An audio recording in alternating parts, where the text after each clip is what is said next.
Country is 550 AM WAME, 92.9 W225BD, Statesville. With SRN News, I'm Rich Thomason in Washington.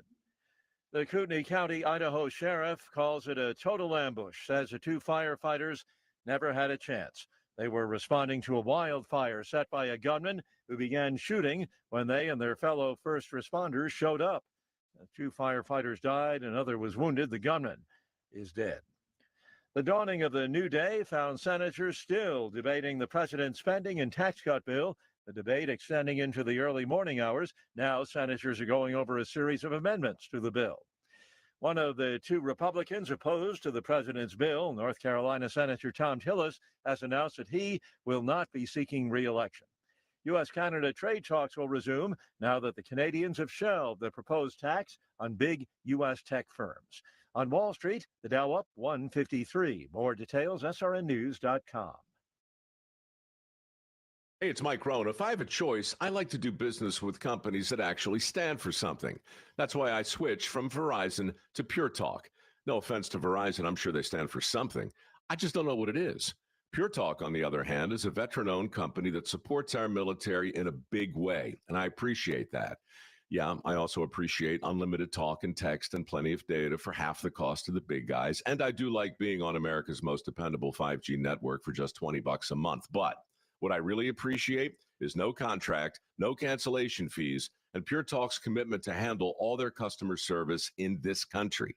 I saw it for myself.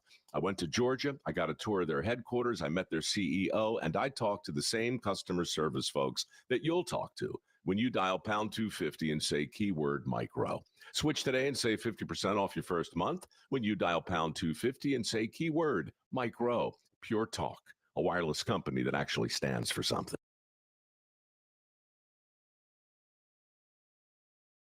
The following program is a paid advertisement and does not necessarily represent the views, opinions, or endorsements of Signal Hill Media Partners, its affiliate stations, or its advertisers.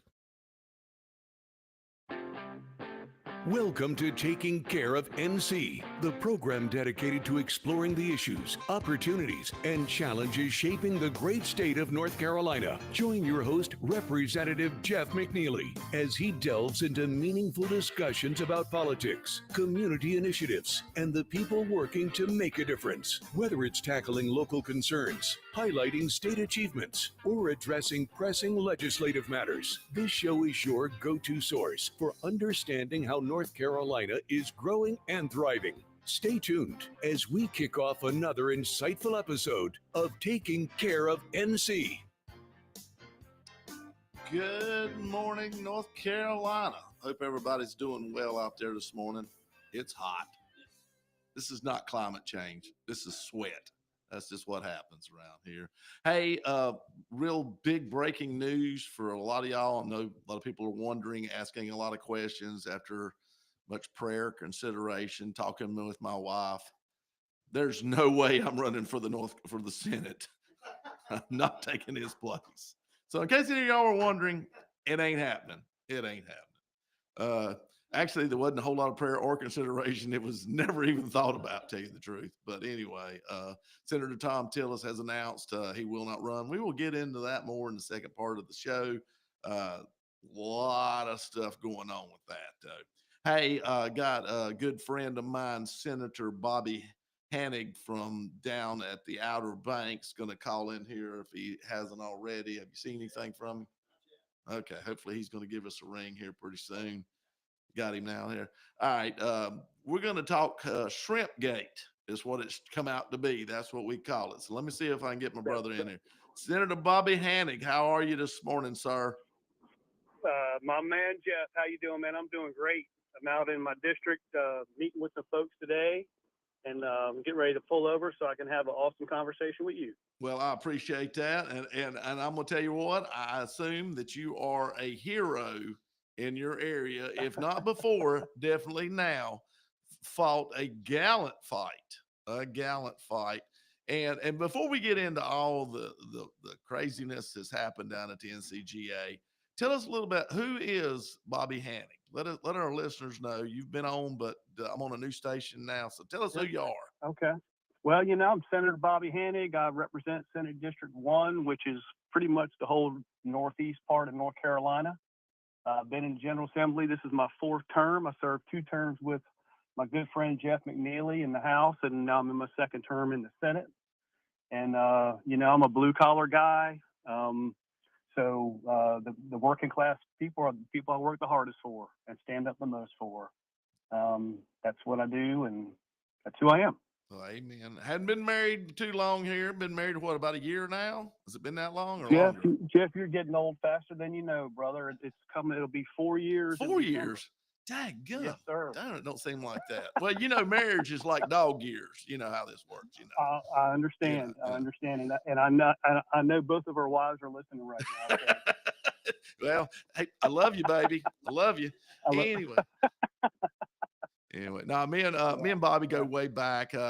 Me and him were same class coming in. He got there a little bit before I did. I got appointed in July, and of course Bobby got one in the 18 election, swore in January 19, and both of us have been said that we dress a little non-conservative, but that just makes the rest of us that much more conservative. Is what I always tell them.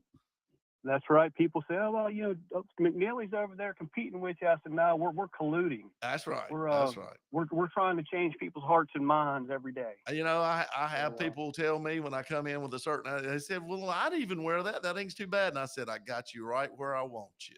You've done been dumbed down. I got you." That's right. These folks need to lighten up a little bit. That's right. Well, anyway, let's get into it here. All right. So we got House Bill 442 shows up over in the Senate. Looks like a wonderful idea. I think it was Phil Shepard, Frank Eiler, Ed Goodwin, probably one more. Was it Carson Smith? I don't know who one of the 4 mains were, but anyway, it basically says, hey, we're going to have a flounder red snapper season. We didn't have it last year. Fishery management, I think it ain't wildlife, it's marine fisheries. I think that's the way it is. Correct. Had told us, with goofy data. I talked a little bit about this at the end of last show. They shortened the season over the last 5 years. They've lengthened the catch, and then they kept saying, well, we're catching less. Well, yeah, because of what all you've done. And so then they decided we didn't need to even have a season last year, so they canceled recreational fishing for flounder, red snapper on the coast of North Carolina. That was not good. That's what really started all this, in my opinion, Bobby. What do you think? I totally agree with you. And what it did was it opened the eyes to the recreational fishermen. For years, it's been the commercial fishermen, getting, just beat to death and really regulated, overregulated. And when it starts to hit the recreational guys, they're like, hey, wait a minute. Which is what I've been telling them all along is, they're coming after all of us eventually. Mm-hmm. The goal is to have all the commercial fishing out of the water, not just shrimping. And, so they want you to throw everything back.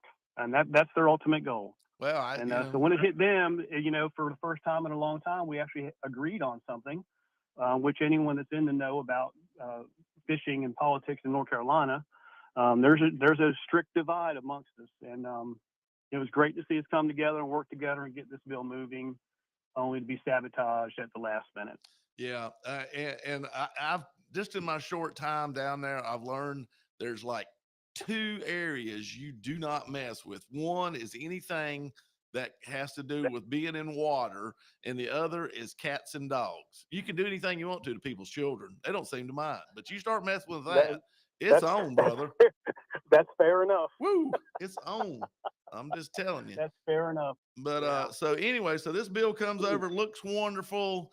Tell us what happened, Bobby. You were sitting there and you got slapped upside the face with it. I did. This was as dirty and underhanded as it gets, Jeff. We took a perfectly great bill and turned it into a disaster. I got a call on Monday afternoon that this amendment was going to be brought forward, and it wasn't from my leadership or anyone in the Senate. It would have been the most economically devastating thing, man-made occurrence we had in Eastern North Carolina in decades. And that's not anecdotal. So immediately, I get on the phone and I'm contacting everyone I know to start rallying the troops to start opposing this amendment. And, thankfully I got that information and was somewhat prepared for Tuesday morning at 9 a.m. And when I walked into the meeting room and I saw Frank Eiler and I went up to him and I said, "Man, I'm sorry about your bill." And he had no idea what I was talking about. Yeah. The sponsor of the bill had no idea what was coming until I told him 1 minute before the meeting started. And this amendment was thrust on us. They were trying to get this through the Senate and through the House in like 2 days. Their goal was to have it in committee on Tuesday morning and over to the House on either Tuesday evening or Wednesday, and then over to y'all to get signed and sent to the governor. This was a calculated plan through and through. What saved us on that was, number one, how fast we were able to rally troops and get people up there on Tuesday and on Wednesday of the first week. Now, what that did was people were starting to tell our story. We're starting to put the real information out, not the information that the CCA and the Wildlife Federation has been peddling for decades, using old data and outdated information. Hey, Bob, because we're 260, 70 miles from you. Tell them kind of what the amendment did. Tell us what it did. Well, what the amendment did was it removed trawling for shrimp out of all the estuaries in the state of North Carolina and no closer than a half mile from the coast. So effectively that put shrimping in North Carolina out of business. That probably took out what, 80, 90% of the daggum boats, really? 83% of the shrimp harvested in the state of North Carolina last year was harvested in our estuaries. And using the simple notion of, well, they can do it. If they can do it in the Sound, they can do it in the ocean. Sound class trawlers are not made to go in the ocean, and the larger trawlers that can work in our sounds on the northern part of North Carolina, they cannot get into the ocean because they can't get out of our waterways to get to the ocean. They can't get through Oregon Inlet. They can't get through Hatteras Inlet. So it's too shallow for them. It effectively shut them down, or it would put the smaller trawlers that are not made to go into the ocean in danger, and causing our North Carolina citizens to risk their lives to go out there to make a living.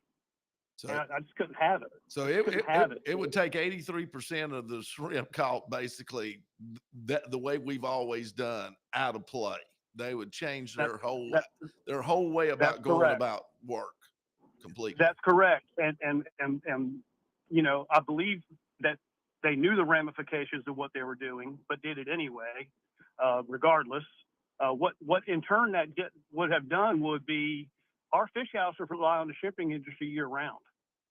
The other fisheries are not a year round fishery. Crabbing, some of the fish we catch, they don't catch those year round. They only have certain seasons.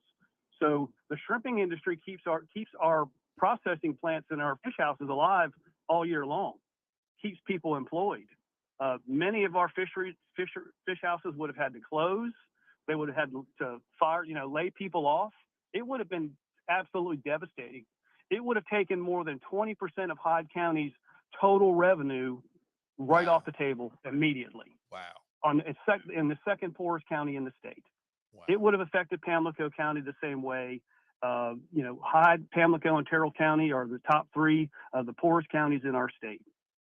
And it would have devastated them. And it's not like there's a lot of industry down there. So if you're not, and the notion of, well, they'll find another way to make a living. Well, most of these people, it isn't just a living. It's a lifestyle. It's a heritage that's generational. And these folks live an hour and a half, 2 hours from the closest Walmart, let alone another job. Yeah.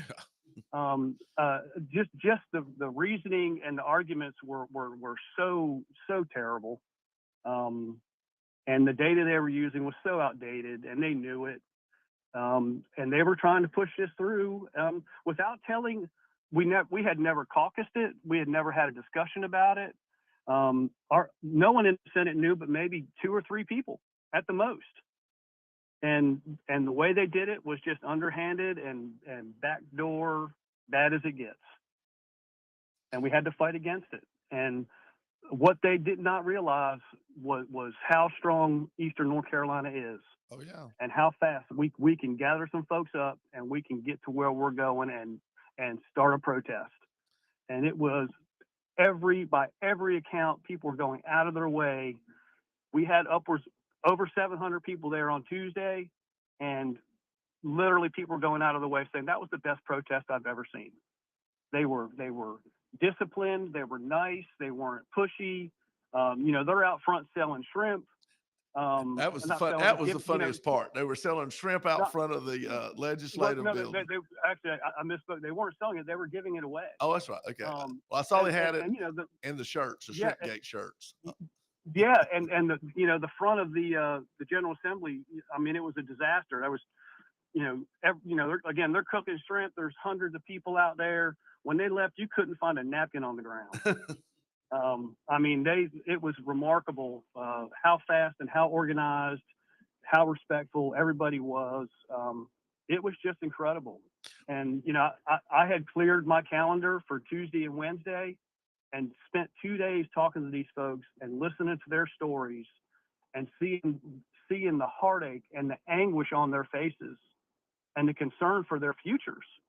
And I know I haven't, and Jeff, I know you never have voted to take people's livelihoods away from them. Well, I never will. That's not government. And I never will. That is not what we're supposed to be doing. Yeah. And it was the hardest fight I've had to fight probably since I've been up there. And unfortunately I was fighting against my own leadership. And that was disappointing. I am so thankful for what y'all did in the House. Y'all saw it for what it was. I understand it was maybe one short of a unanimous vote. It wasn't even a question. It was good to see that good prevailed. And it was from the efforts of all those folks that came up and started knocking on doors and telling their story. Oh yeah. And it has exposed it for what it is. And we have to keep fighting. It's a shame that we have to fight just to keep our jobs and keep our livelihoods and our heritage. Well, that is wrong on so many levels. I bet you I don't know. People think I exaggerate, but I'm not here. I know I got over 2,000 emails. It may have been closer Absolutely. to 2,500, maybe 3,000. Absolutely. Without question. In that short period of time to get that much email, and it was 50-1 in favor, of opposing the amendment. There's always things you can improve on. And North Carolina has been the leader in the nation, if not in the world, in reducing bycatch. That's as much as 70%, in some cases up to 95%. There's always room for improvement, and the commercial fishermen are always willing to do that. The last thing they want to do is to eliminate their livelihood. There's no reason for them to do that. So we'll continue fighting and keep exposing it for what it is. Well, I'm looking forward to the collaboratory coming out with their assessment of all of our North Carolina fisheries. From crabbing to red snapper to flounder to you name it. I think 13 different species over the last 2 years. So we have an accurate real-time data on what we have out there. And then we can proceed on the issues that we have, how to fix them, and how to make sure that we have our fisheries, for generations to come. Well, and maybe, like I said, since nobody that I know of gets up in Iredell County any morning and goes shrimping, there may be somebody, but I just don't know them. Uh, explain kind of the bycatch, because I think that's Okay. that's the argument. That's Yeah. the big So argument. right, right. So in years past, 20 years ago, they had data that, that was a 4-to-1 bycatch. So if you're shrimping and you have a net out, you're catching everything that's near the shrimp. The fish, the turtles, the crab, whatever is all getting in the same net. Well, over the last couple decades, the technology has come out to where shrimpers use what are called extractors. So they have a 3-stage extractor system. So you have a net, everything goes into the net, and then the fish and the turtles and whatever they're not supposed to be catching is allowed to escape through the extractors. And then it goes to a little bit larger extractor that releases the bigger bycatch. So your bycatch is literally, again, in some cases, it's shut down to 95% of the bycatch that comes into the net is released back into the water. Yeah, because it's truly remarkable. They have a technology they do, and forgive me the term for it, but they have what's called a test net. They'll run a test net, and if there are too many fish, if they're catching too many fish in the net, they won't shrimp there. They'll go to another location. The steps that they go to in modern shrimping are truly remarkable. And when they say that we're the only people that do it, well, it's a misnomer. In the Chesapeake Bay, there are no shrimp. That's why they don't shrimp in the Chesapeake Bay. Yeah. Now, they're in the middle of, or they're in the beginning stages of producing a shrimp fishery in the Chesapeake Bay. So before too long, you're going to see shrimp trawlers in the Chesapeake Bay. While we're trying to eliminate it, they're trying to grow it. Other states, well, they don't have it in, I don't know, say Georgia. Well, there aren't enough estuaries in Georgia to shrimp trawl. Right. So the information they put out, there are no estuaries in Florida to shrimp trawl. That's why they do it in the ocean or in the Gulf. Yeah, and that's what I think makes putting information out that it's misleading, and it isn't fair to the public to get the real information out there. Right, and I think that's what makes North Carolina so unique is our sounds that we have in between the outer banks and our regular shoreline. So we have over 2 million acres of estuarine waters in the state of North Carolina. 100 million acres of that is completely closed off to any type of commercial fishing. Over 200,000 acres of that is closed off to sensitive areas that you're not allowed to do any type of fishing in, be it any type of commercial fishing, shrimping, shrimp trawling, crabbing, anything like that. And I forget a couple other numbers, but basically, we're down to about 30% of our estuarine waters is all that we shrimp. That is used for shrimp trawling and commercial fishing. Another thing is that shrimp nets aren't drug on the bottom. Now in South Carolina, shrimp nets are drug on the bottom. It's a totally different type of shrimping. They have a muddy bottom. They can't keep their nets off the bottom because the shrimp are kind of in the muddy area. So it's a whole different way of shrimping in South Carolina, and they still do it. They still do it in South Carolina as well. In North Carolina waters, shrimp nets aren't drug on the bottom. They're drugged just above the surface, above the bottom of the sounds, so they don't disturb as much. Is there some disturbance? Of course there is, but it's nothing like what is portrayed in these pictures. You see the videos. Most of those videos, or I would say, if not all the videos that you see that are put out for publication, are staged videos. Some of them probably aren't even filmed in North Carolina. And that's the degree of misinformation that these folks will go to, and what they've done to, try to effectively remove commercial fishing from Texas to Louisiana, Mississippi, Alabama, Florida, Georgia, South Carolina, and now they're working on North Carolina.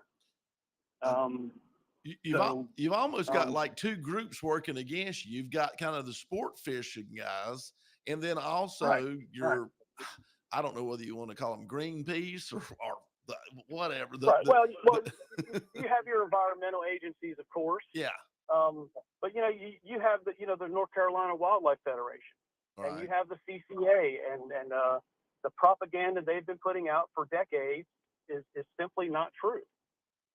And what we haven't done on the commercial fishing side is tell our story. For the last 20 years, we've had to play defense. They're coming at us. We had the Let Them Spawn bill back in 2019. Yeah. We know how divisive that was. After that bill, went through all the process, countless Democrats and Republicans came to me and said, we just weren't listening to what you were saying. And we voted wrong on that bill. And I've had the same thing happen this time. Countless Republicans or senators came to me and said, Bobby, and Republican and Democrat, we've been fed this propaganda for so long. It's hard to believe what you were telling us, but what you were telling us was the truth, and we voted wrong. And it was a pretty decisive vote, wasn't it? Because it wasn't like four or five of you. Was it even that many? There were only four. There were only four senators that voted in opposition to the bill. So I mean, it's now, like we'll everybody jumped in. On the amendments that I tried to get through, a bunch of senators did vote with me on the amendments, but in the end, they just didn't vote the way the vote should have gone. What was encouraging to me, obviously I was disappointed in the vote, but what was encouraging to me were even Democrats coming to me and saying, this is not an environmental issue, and that's what they portrayed it to be. I thought Pricey Harrison did an amazing job at the press conference. Pricey is probably the lead environmentalist on the Democrat side. Shocked. And the most vocal on the floor. It's crazy when Pete Kidwell and Pricey Harrison agree on something. Did the world hit a speed bump or what? They've done that a couple times. I'm gonna bring Kidwell up in front of the ethics committee. Something's going wrong. I don't know what. Hey, but the way she articulated it really helped people to understand that this is not an environmental issue. She's very passionate about the coast. She has very close ties to the coast. She's there a lot. We'll talk about that another show. Right. But and she's called me, since everything settled out in our favor, and said, let's keep this fight alive. We've exposed the truth for what it is. We need to continue to tell our story, and let's get the right information out there. And I've been very, very, very open in my comments, and I will continue to be. And I have been very open in that if there's something that the commercial fishermen need to do different, then we'll step up and do it. Whether it's shrimp trawling, crabbing, hook and line, whatever it is, if we need to make adjustments, we'll do it because we want to preserve our fishery. Well, yeah. That's the bottom line. You can't survive without it. I mean, that's what I always say about farmers. Farmers are not bad conservationists. Right. We can't survive unless we keep our soil, fit. That's right. But hey, we're getting down to like the last 2 minutes here. Let me ask this question, because this is one that I've scratched my head with. Since 442 was basically shelved, we just said, nope, we ain't gonna hear it. We're just gonna sit on it. Which that's kind of, it's a win because you get another day or whatever. But it ain't what you want. But it's better than nothing. We know politics. Are we going to be able to have a flounder red snapper season since the bill got hijacked? That's my question. The only way we can do that is for that language to be put into another vessel and brought over and agreed to on the House and Senate and signed by the governor. I bet you that's going to be That's the only way that can happen. Because by sabotaging that bill, they ruined the opportunity for us to have a flounder and red snapper season. That's the crazy thing. It went from everybody was singing Kumbaya together to everybody throwing stuff at each other. So I don't know. It's crazy. That's right. Crazy. Well, brother, I know you fought. I know you burn up a crap load of political capital doing it too. Look, So, man, if it's for me to get something done at the General Assembly, I'm going to have to take out a capital loan or something. I don't know what I'm going to do. hey, you know But I'll what? do it again. The I'll good do it news again, is man. they need your vote. That's the good news. They need your vote. That's a true statement. You know, whatever's right for North Carolina and my folks, I'll just keep fighting for that. And, you know, the rest of it will just fall where it falls, friend. Well, I know. Hey, I appreciate you. I know you got an event to get to. Thank you for taking time talking to us land lovers up here in the flatland and the foothills. Hey, look, come see us. You know, the door's always open. You know what? Carson says he wants me to come down and get on a shrimp boat. Now, I may just have to do that sometime this summer. And we're actually trying to work through some logistics on getting some legislators on some shrimp boats. Yep, I may have to come do that. And what really happens. I just want y'all to know, though, I'm keeping everything I catch. I don't care what you say. And that is absolutely part of it. You got it. All right, brother. Take care. See you. You will, Jeff. Thanks for the time. You're welcome, brother. All right, folks, stay tuned for the second half of the show. Got a lot to talk about. We all want more of a North Carolina, more boundless views, more adventures in the outdoors, and more clean roads to get there. But to get more, we have to do less. Less littering, that is. Make it your nature to trash your trash and keep NC clean. And we'll all have more reasons to love North Carolina. Litter less, get more. For more on the 7 outdoor NC Leave No Trace principles, visit OutdoorNC.com. Sponsored by the North Carolina Association of Broadcasters and Visit North Carolina, a part of the Economic Development Partnership of North Carolina in cooperation with this station. We all play a role in keeping our community safe. Every day, we move in and out of each other's busy lives. It's easy to take for granted all the little moments that make up our everyday. Some are good, others not so much. But that's life. It's when something doesn't seem quite right that it's time to pay attention. Because only you know what's not supposed to be in your everyday. So protect your everyday. If you see something suspicious, say something to local authorities. Bravo, Brenda. You've always been a saver. Price matching your price matches. The self-proclaimed queen of extreme couponing. But this time, you've truly outdone yourself. By saving for this electric vehicle, you're locking in up to $1,000 a year in fuel and maintenance savings, which will leave you saying, cha-ching, every time you unplug. Good for your wallet, great for the planet. That's the power of EV. Sponsored by the NC Clean Energy Technology Center and the North Carolina Association of Broadcasters in cooperation with this station. We all want more of a North Carolina, more boundless views, more adventures in the outdoors, and more clean roads to get there.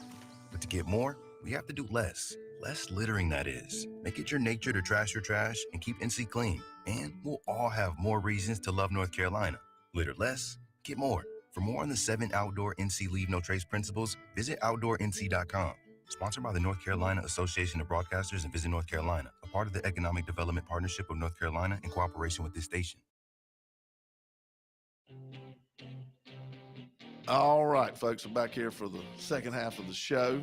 We got a lot to talk about. If anybody like to call in, we can talk fishing. We can talk all kind of stuff. 704-873-9929.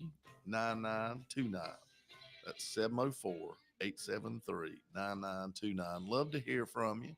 A lot going on. Well, Trump has had a pretty good week or two here. Things is rolling right along. The big, beautiful bill looks like it's going to try to come out of the Senate. Right now, there are 2 Republicans that are going to vote no on it, from what I understand. Tom Tillis, North Carolina, Rand Paul from Kentucky. Rand will stand on his fiscal conservativeness, and so will Tom in this case. And talking earlier with Billy, knowing Tom Tillis, and I've known him now for a good bit. Tom's always been fairly physical conservative, but more centric on social issues. And I think a lot of that had to do, from what I understand, Tom grew up pretty poor in rural Tennessee. And I think coming from that background, saw how, government can be effective in helping people to a point through the different social programs. And I think that kind of plays on his heart and mind a lot. And he doesn't like the way this thing's going to work with the Medicaid and Medicare, some of the aspects of it, and some of the other stuff, most of it Medicaid. And so it's going to have a trickle down theory. So we'll see. We'll talk about Tillis here in a second. Big thing I wanted to talk about is basically the Supreme Court finally, right before they got ready to check out the door, finally heard a lot of cases, pushed it off to the end, I guess, keeping the suspense and excitement up. But they basically have stopped universal injunctions by your federal district judges. They will only be able to rule in their district to have that injunction. They can't do a nationwide injunction. And we all knew this was coming because it had been abused so badly, especially here in this second Trump term. They abused it horribly in the first one. And if you go back and look at all the different injunctions over time, it was in like the teens and the 20s with George W. and Obama, and then Biden got quite a few more, but still maybe like 40, 50. Trump's up about 300 in the two different terms, about 300 right. injunctions. So what you've got the liberal side of the judiciary wanting to weigh in on what they feel like's right, and imposing injunction from somewhere out in Timbuktu to say that, no, you can't do this, and block a complete whole executive order for the whole nation. And that's not the way our judiciary was set up when charged by Congress in like 1788, I think it was. So they've overstepped. And I think Amy Coney Barrett even alluded to this, that this was coming because of the overstep. You actually lost some power by abusing. And this is what usually happens in government when somebody abuses too much, when one sector of our three different sectors of government weighs in too heavy, it's going to cause an issue, and somewhere there's going to be a correction. And usually the correction is pretty harsh, and you end up being lesser than you would have been if you'd have left it alone by far, not just back to where you were, but lesser. And so now it's really brought about that. So you're going to have federal judges in probably liberal areas doing these injunctions. Well, guess what? That liberal state was probably already participating in the liberalness of this to start with. So you really didn't get much. And so we're hoping this will kind of stop that. So we'll see. It's going to be interesting going forward. I'm sure there's going to be a lot of cries, and we'll have more lawsuits, because what I have found, the liberals will sue till you're blue. Whether them or you or whoever, but that's what they do. I don't understand I thought justice was blind, and there's not supposed to be a positive and a negative, or there's not supposed to be a liberal and a conservative or whatever. I think it went from being a scarf around both eyes to a patch over one. That's what I think. So the one can still see. Not real good, but can still see. That's what I'm thinking. I'm thinking the Statue of Liberty's got a patch on it. So anyway, or the scales of justice. But also one of the big things that happened was parents can opt their children out of classes where LGBTQ, probably left out a couple alphabetical words there, themes in books and other teachings, and also in any religious contradictions. And once again, I think this was bound to happen when you start pushing a narrative, not allowing it to organically happen, but start pushing a narrative. Usually the pushback is harsh. And so now you got kids that can they're going to have to find, the teacher or the administration decides, well, we're going to read this book to a third grader that should never be read to a third grader. Because right now they're just going to the bathroom. That's all they're doing. They're not. They don't know what else they got there. That's right. And so basically, they can say, or their parent can say, well, no, we don't want our children in the classroom when this is going on. So they're going to have to put them somewhere else and look after them, and I guess give them work to do. I'm not sure exactly how this is going to work, but I'm sure it's going to be a cost to the local education administration. So that if you want to continue this narrative, you're going to have to play this game, and it's going to be expensive to do it. So it'll take more people to watch over children as you're splitting apart, trying to take on a certain narrative. And this also, like I said, goes with religious contradictions. So, are we going to pull them out because they're teaching Darwin's theory of evolution. Can if they want to. Can if they want to. I still have a little hard time with that because the bad thing is I still go to the zoo and I see apes and monkeys and I still see myself and, looked at other people around me and, I'm wondering why it don't keep happening. But, there you go. If you got one, how'd you have the other? But we'll talk about that on another show. That's a little deeper. But I mean, there's other things too that are taught that a lot of religions don't believe in to a point. And this is not all Christianity. Now you're going to have to respect the Muslim, the Hindu, the whatever. So this is going to make it interesting. You know what I think we ought to do is just teach reading, writing, and maybe arithmetic. How about that? Yeah, let's just teach some of the core subjects and maybe not get into anything that's quite that political. Let's try to just keep it down the middle of the road. And I bet you our kids are going to learn how to do math a whole lot better if you're not trying to put a lot of other stuff in their mind that really isn't pertinent to what they need to be taught. That's what should be taught at home, not somewhere where the parents are not around. So this will be interesting. Also, it proved that customers and I can attest to this here must prove their age to access porn sites. That was one of the other rulings.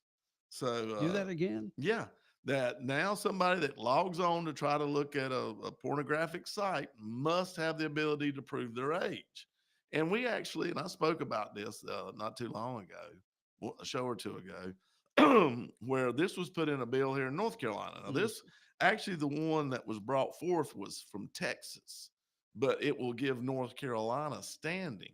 And a bill that I was the main sponsor on went over to the Senate, came back with a provision in it that talked about this. And that's when some young kids hacked into the NCGA website and stole information. And next thing I know, there's a vehicle shows up while I'm in Raleigh in my driveway. You think you remember me talking about that? Yeah. The lights, and couldn't pick them out, and don't know whether that was a 16-year-old that was mad or what that happened. But now, so this is going to help keep our youth off of the porn sites. Used to Junior stuck a magazine between his couch, between his mattress and box springs. That's right. Now he's got a phone in his hand that can pretty much attach to anybody in the world and anything. And we really don't know what our children are putting in their mind. I know this much. You can just go on Facebook and Reels and see way too much, let alone what else is out there. But I'm sure they're wanting to. Yeah. And they're looking some way or another to get to mom and dad's credit card. And here's a 14-year-old, maybe got enough access that who knows what's going to happen. And they feed it to him or her. I keep saying young men, I guess, because I'm thinking back of childhood experiences. And so they're feeding them this, and finally we're going to maybe break what ends up becoming an addiction. And if you look and you talk to a lot of different therapists and different psychiatrists and sociologists, and they'll tell you that porn addiction is one of the major problems in marriages today. It is. And a lot of young men bring that into the relationship when they come from a youth standpoint, where what they were basically shown these things at too early an age and think this is how it's supposed to be, and you end up with domestic abuse and Lord knows what else. And so really, such formidable minds, we've got to be careful of what we put in. Right. And running a bill now in the House, social media bill, where the algorithm, it feeds us all. I've been on Facebook. You see a reel, you click on it. Next thing you know, there's a reel about like that. Next thing you know, there's another reel. It's kind of like that. Next thing there's one not as much like it, but you watch it too, and then it just takes you where it wants you to go. And next thing you know, you're an hour in, and you're like, "What the heck? I got stuff I should have been doing, not messing with this." But kids in 3 and 4 hours later, staying up to all times of the night. We give them these phones so we can communicate with our children. Right. So can everybody else. Yeah. So can everybody else. That's the problem. So this will be interesting to see how this works. This gives standing, though, to North Carolina law that maybe we won't get sued. Now, one unique one that was up was South Carolina had a lawsuit up so they could stop giving money to Planned Parenthood. Mhm. Planned Parenthood, instead of just doing abortions, were doing other medical things. They were doing like basically MRIs and ability to do ultrasounds to look for cancers and look for other stuff, and was billing Medicaid for this. And everybody said, well, they were doing a service to the poor, and well, that is not what Planned Parenthood was about, and they're not to become a Medicare necessarily provider. We have Mhm. our doctors, we have our hospitals, our urgent care, whatever. That's not us to have to, and basically whatever they're charging, they're supplanting that keeps their doors open. And so they're using one situation that they're really not qualified for in the views and eyes of South Carolina Medicaid program to get money from a state from some majority of people who don't wish they weren't there. So this has been interesting. So basically, it says that basically a state does not have to choose to participate if Planned Parenthood wants to do more Right. than what their their base their charter. is, which is abortion. Mhm. Unfortunately. So that's kind of interesting. Gave some states some standing against it, and it was a blow against Planned Parenthood, trying to make them that one-stop shop. Come on in, we'll check you for a cold, and if you're pregnant, we'll take care of that too. Right. So that kind of got that. So, like I said, anybody want to talk about anything, give us a holler, 704-873-9929. Now, we will talk about Senator Tom Tillis. We will go to this. So, Tom basically told President Trump that he's not going to vote for the big, beautiful bill. He didn't like some of the stuff in it, didn't think it was quite physically conservative enough, fiscally conservative. And he's not wrong there necessarily, folks. This is the thing that I see in it is, if I were in his shoes, I could not see giving about a 68% increase in taxes to the American people, which is what will happen if these tax cuts that have been put in 17 are not made permanent or continue to some date. And so it would be a huge tax increase.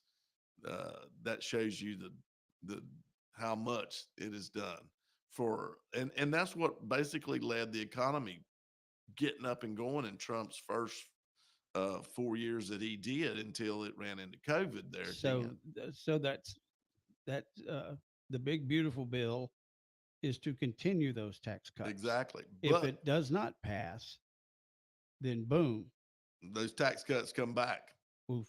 So you're gonna get all that tax back, and know this, it puts us at about a $3 trillion deficit over a 10-year period because of less taxes collected, and we still haven't stopped our main problem, which is spending. Yes.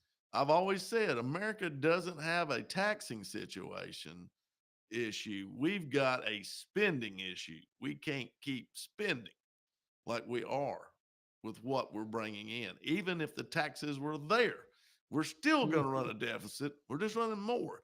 Now, the theory's always been, we leave the money to you in your pocket. You will spend it more wisely in the government, which I believe 1,000% in. And at the end of the day, that will cause the economy to rise. And so what you end up doing, everybody has to get their part of the pie. So the only way to make the economy work is to make a bigger pie. Okay. And they're thinking about having us keep the money flipping over and over, because when government puts money into the economy, you don't see as many turns to it as you do when the regular John Q. public puts money in to the economy. So, because there's always a debt associated with what government puts in if we're running deficit. So this way it keeps the economy. So you expand the economy, you grow the economy, you make that bigger pie. Everybody's still getting their same cut. It's just there's more cuts now to the pie. And that's how you work back out of this debt that they're talking about, because there'll be more taxes collected if the pie gets bigger. The government works on a percentage. You can't beat a man that works on a percentage a lot of times. Right. So, but I had asked a while back, whenever Biden started and the debt was growing by leaps and bounds. And I said, "How you gonna get out of this?" And it was this, can it be stopped? And they were like, "It's too big, it can't be stopped." And I was like, "Surely there's something you can go back and pull and rein this in, like you said, the spending."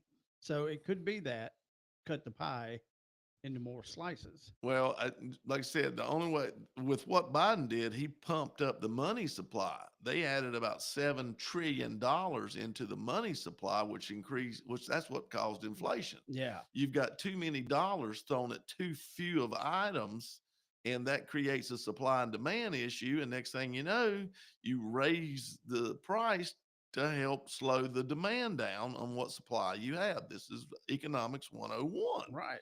So the only way, and that's the only way we're ever going to catch, if you grow the economy to catch up with the amount of money put into it, you can take the amount of inflation down that way.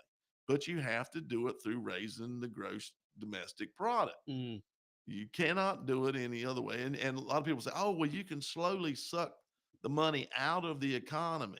Well, it almost takes something to the part of a severe recession to a Great Depression to be able to take that money out. And then when that happens, everybody says, oh, we need to print more money, put more money in the economy so everybody will get some and they can go out and spend. It goes So ahead. you Yeah. don't win. So it's almost impossible. That's why once you start injecting money into the economy falsely through debt, it causes problems. And I know a lot of people say, well, why are we worried about our national debt? It don't really seem to be hurting us. People, you got to understand how this works.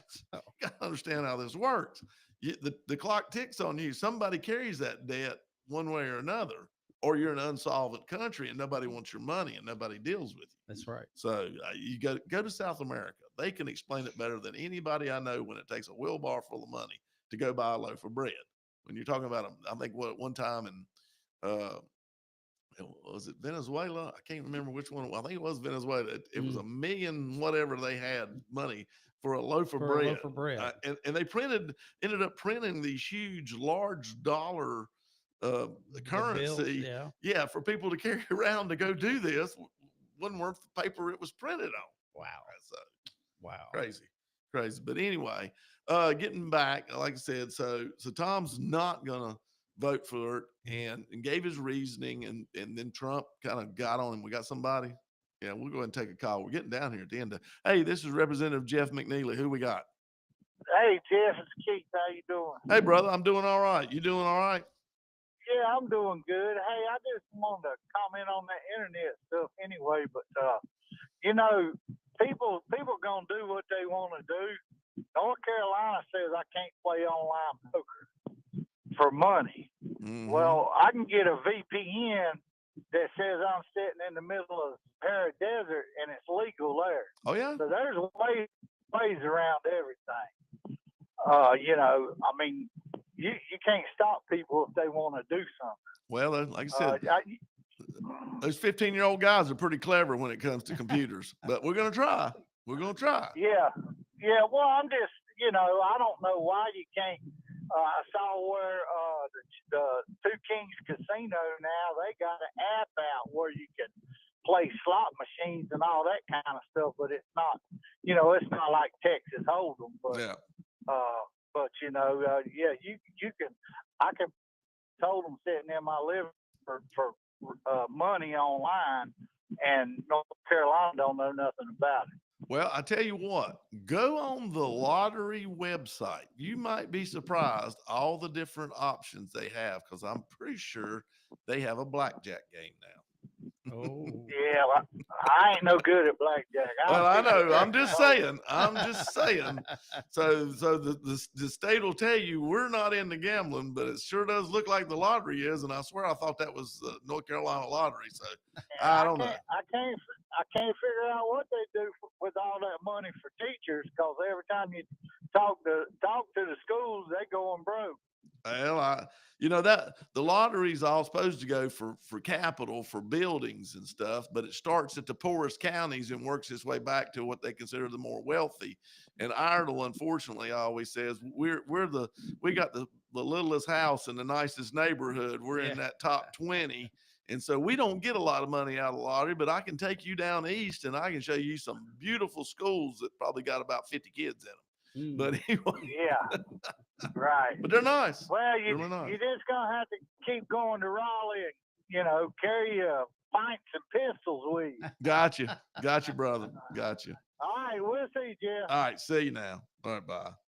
So Jesse says, let grassroots business have a break, allow the growth, stop slave labor imports, spend only what you have collected. Well, that's common sense. You know, that would have been easily said. Unfortunately, somewhere we lost our way about the 60s, 70s when we took us off a goal. But anyway, so Tom Tillis is choosing not to run. A lot of names being thrown around. Hearing Pat Harrigan, our congressman, right now. Hearing Laura Trump, possibly.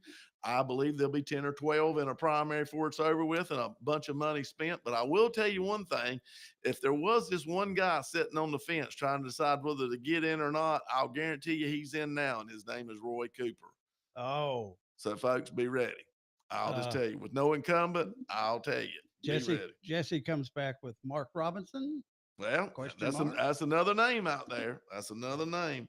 So, you know, I had a little bit – I know back in 22, I think it was, me and Tom Tillis, we met at a thing in D.C. and I knew him decent enough, shook hands, and he had just voted for the Family and Marriage Act, and I wasn't real pleased with that one, and I told him so, and so I haven't been able to work with their office as well as I have, and that may have been my fault, but you know, I felt like I'm just like y'all folks. I'm a constituent also. When you know, I may be a politician, but I'm a constituent also.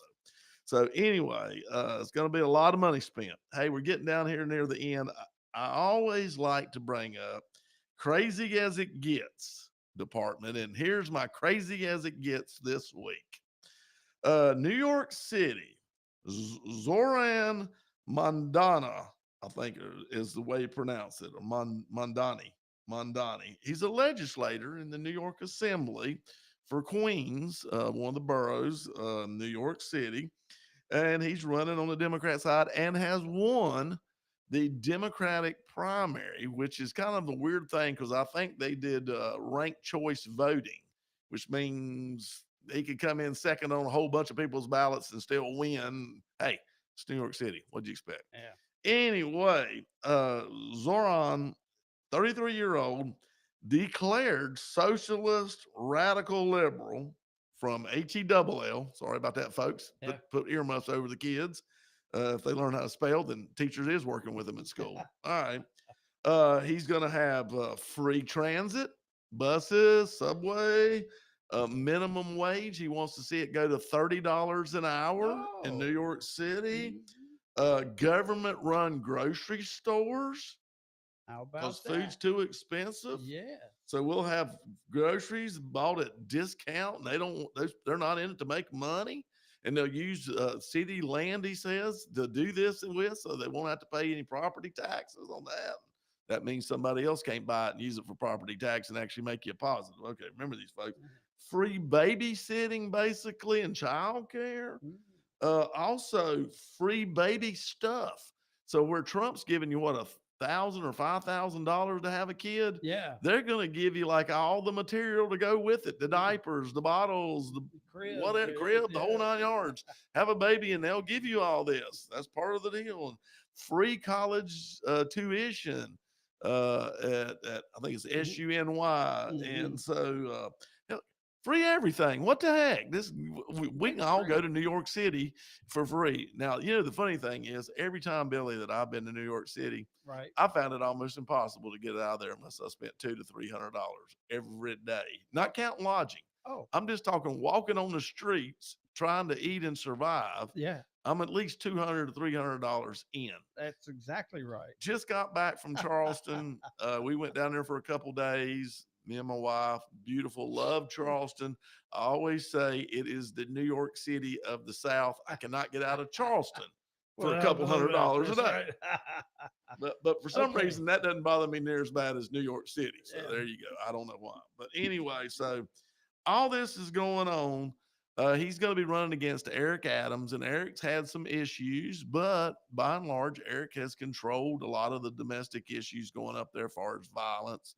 This guy also, Zoran, wants to have a whole new department set up of social, I think it's called social dispatchers or whatever. Basically, when there is an issue, they will go out and try to mitigate the problem instead of sending the police department out. Of course. Yeah. There you And they're go. going to have people on all the free subways and all the buses that are going to help everybody go wherever they need and work with them. And it's wonderful. Yeah. This is going to be wonderful. Yeah. New York, I can't wait to see what you do, because if y'all elect this person, y'all just go ahead and put a stamp on you. Crazy, crazy, crazy.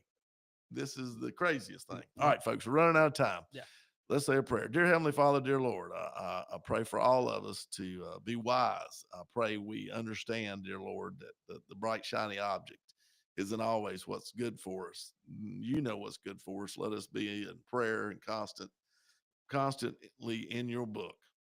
Watch over us. Be with us. In Jesus Christ's name, amen. Folks, until next week, take care. Real Country is 550 AM WAME, 92.9 W225BD, Statesville. WAME and Bunce Johnson Funeral Home are proud to present our national anthem, Bunce Johnson, where every detail matters.